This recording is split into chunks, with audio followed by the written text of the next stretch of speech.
I'd like the dissertation to culminate in some policy recommendations geared toward really stimulating the market for Canadian digital-first series and developing that sector in a way that encourages inclusion, diversity, innovation, and sustainability, and really avoids some of those pitfalls and challenges that have been identified in the traditional television sector from a critical acclaim, economic, and also a public good standpoint. I'd also like to dispel some myths, particularly this idea of the web as the mighty equalizer. And I'd like to do that through the identification of some of the barriers to success and participation in this space. Moving on to this important question of diversity.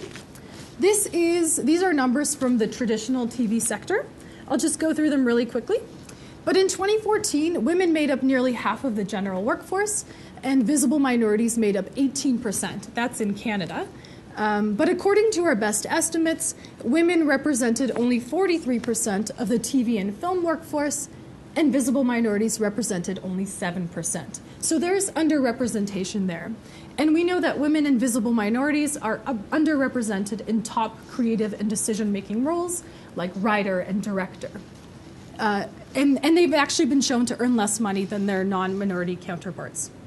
So what I did, what does the workforce look like in web series? My initial entry point was looking at the web series that have been awarded funding from the Independent Production Fund.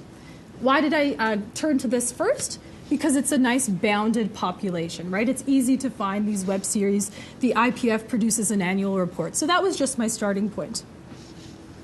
And between, let's see, these are the numbers. So between web series funded between 2010 and 2015, women represented only 14% of the directors, 27% of the writers, and 2% of the cinematographers.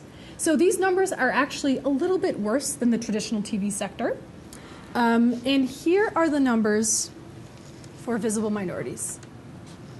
Okay, so in these shows, visible minorities represented only 7% of directors, 4% of writers, and the only place they were overrepresented in relation to their labor market availability of 18% is the cinematography role.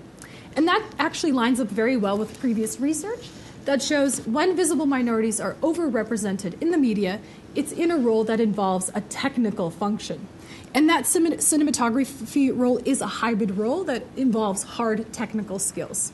So the question is, will these numbers look different when I look at the general population of web series that have never received any competition-based funding? I don't know. I'm going through those numbers now. They don't look very good either.